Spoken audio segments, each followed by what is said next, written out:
Good afternoon and welcome to Quays News. I'm Quays. And I'm Toby Ojo. Coming up on the show today. The rate of suicide amongst males in the UK is on the rise. We explore the possibilities of what we can do to tackle this problem. There is obviously, or has been, the stigma around men don't talk.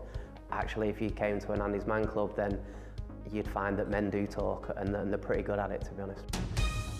Millions of people joined the Brexit protests to call for a second referendum last weekend in London. There is now majority support to remain in the EU. Longer than that, there's so much uncertainty we haven't. At the second Green Summit on Monday, Greater Manchester is planning to take action by creating a 5-year environmental plan.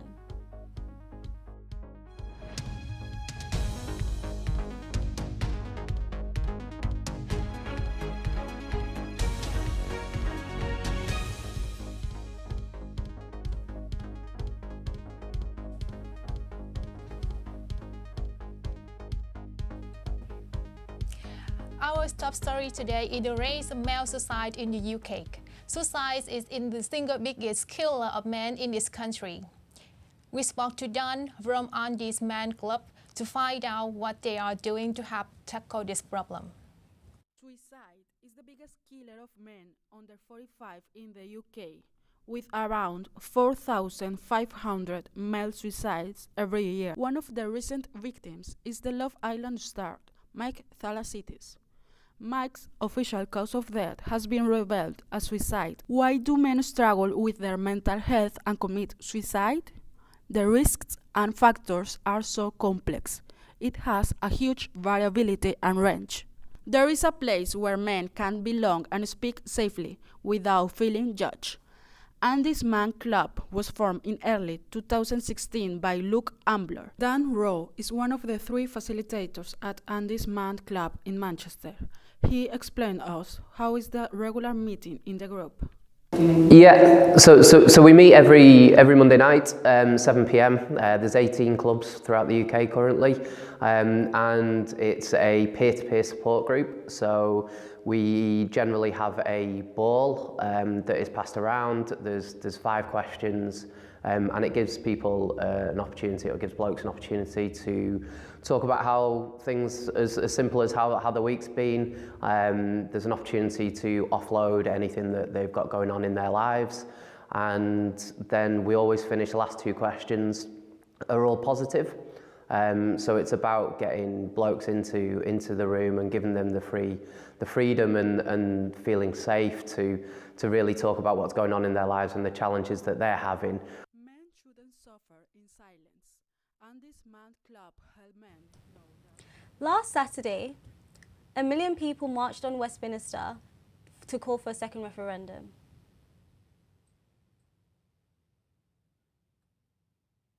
With the future of Brexit unclear, we took a look at what this means for the UK going forward. There is now majority support to remain in the EU. Longer than that, there's so much uncertainty we have no idea how long we're going to have to suffer with this consequence. You know, there have been estimates that about 1.5 million people might be here, and that's going to be the biggest march, I think, in British history. The impact that Brexit has on collaborative science is a big deal. It's not even necessarily about the funding, although the funding is very important, but actually just the opportunities to collaborate may be harder.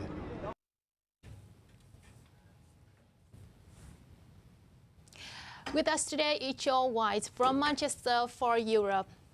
Hi, Joe. Hi. Can you tell us about the march? So what the march was like? It was absolutely huge. Well over 1 million people. It was historic. It was very noisy, friendly. There were people from all over the country, a range of ages. I think everyone had a great day. That's great. So were there a lot of people from Manchester at the march, would you say? Manchester for Europe organised 8 coaches, Okay. but that was only a small fraction of the people from the northwest and Manchester who were at the march. We saw placards everywhere. Wow, that's amazing. So do you think that there'll be a second referendum coming anytime soon? Yes, there will, in my view, the logical progression now is for there to be another referendum. Whatever the deal is that Parliament comes up with, it will have to go back to the people, and I think Parliament realise that now. Okay. Do you think that this could be a solution, or do you think this will bring more division to the country as a nation? Do you think it will bring more division? I think that the division aspect and the backlash aspect is being overhyped somewhat. You see, if the Yellow Vest protesters have a march in town, there'll be 30 of them. I actually think that it will bring people together if there's another referendum. That's because Manchester for Europe can certainly start talking more positively about Europe and forget about the old referendum. That's done, and progress more positive arguments for Europe, which I think will help to bring people together.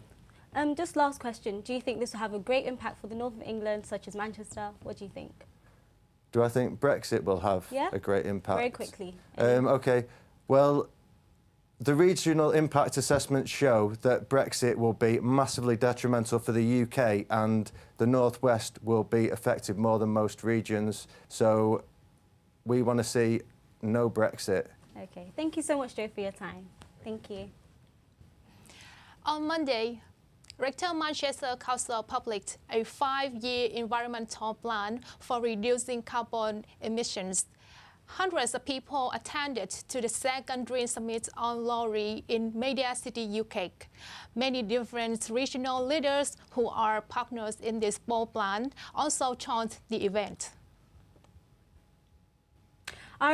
Our environmental reporter, Yuan Villanoceda, talked to Greater Manchester leader for the Green City Region portfolio, Alex Gantonius. Although we may not see the worst effects of this for 10, 20, 30 years, it's a climate emergency because the window from ensuring that doesn't happen is short. In the Green Summit 2019, Greater Manchester Combined Authority delivered a plan to be carbon neutral by 2038. It is an ambitious plan which covers, among others, transport, buildings, energy, consumption. To formally agree on when we should be carbon neutral by, to set out how that would be possible, and to launch a plan of how we would go about achieving that. And that's where we are with this next Green Summit. 100 people has come this year, many of them children from school all around the region. This proves people from Greater Manchester really worry about the environment. However, some NGOs ask for more. Well, we feel that the airport should be included in the carbon budget, and we feel that there should be reductions in their emissions along with everybody else having to reduce in all the different sectors. So in the other transport sectors, in the building and energy sectors, in waste and in food, the airport should also be included in that calculation. Also, some protesters complain the plan is not ambitious enough and asking for declared climate emergency. We can demand that change. I'm part of a group called Extinction Rebellion, which advocates for system change to mitigate the climate emergency. The plan will be reviewed in 5 years, considering how can be improved and eventually be carbon neutral. Juan L. Villanueva for Quays TV.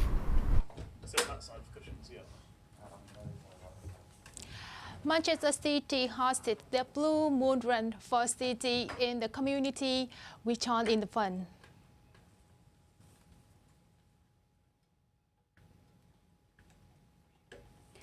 We joined the Jewish community in Manchester as they take part in the Purim Festival. Living in Greater Manchester is a big dream of many people. However, it's not so sweet for everybody. Living expense is one of important issues have to be sorted out. And now joining us today is Lika Apurani, who researched living costs in Manchester. Hi Lika, thank you so much for joining us today. How did you find out about the living costs here? Well, I found out that Manchester is 25th in the list of the most expensive cities in the world, and I asked people the opinion about it, and they feel like some of it feel like it's cheaper to live here, and then the other like British citizen said it's like it's expensive to live in Manchester because she's like original from Leeds, and compared from Leeds, it's quite expensive to Manchester because Manchester is a big city. And the other people I talk is from Brazil, and they think that they live in Manchester compared to Brazil is quite cheaper because in Brazil the tax is so higher. Thank you so much, Lika. Right. Yeah, thank you.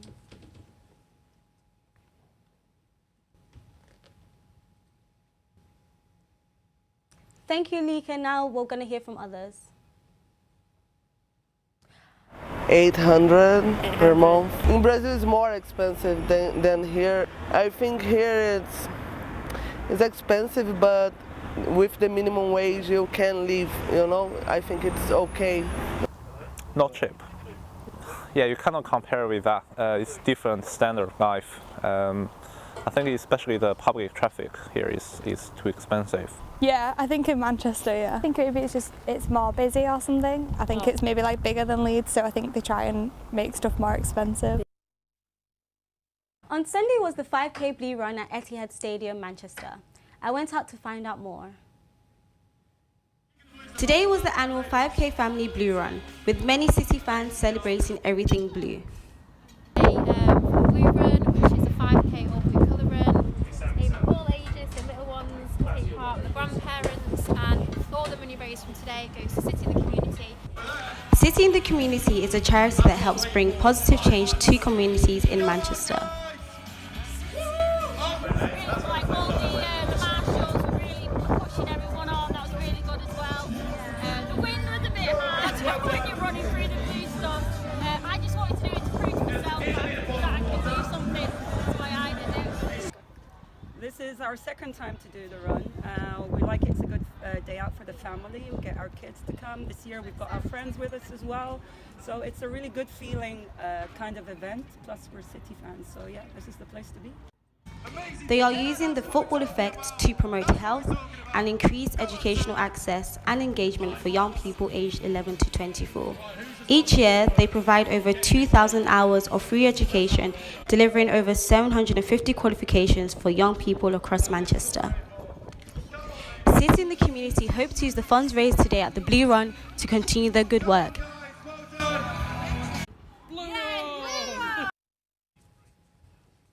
So, Kel, what did you think about the Blue Run? Did you think it was interesting? Yeah, it's really interesting. Yeah. Wow, yeah, I wish I was there. Are you a City fan? Yeah. Oh, yeah. okay, that's good. Did you there? I was there. It was amazing. The kids were so happy. The grandparents were running a lot, which I was very surprised about. Yeah. Wow, it sounds so good. I know. So it was really interesting to see.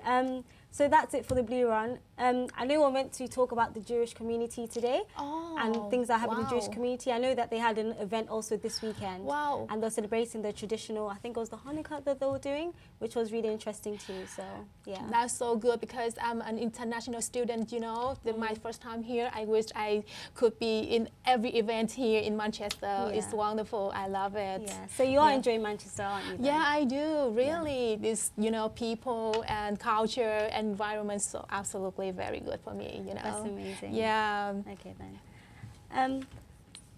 So that's all from Quays News today, and thank you so much for listening. Goodbye. Goodbye.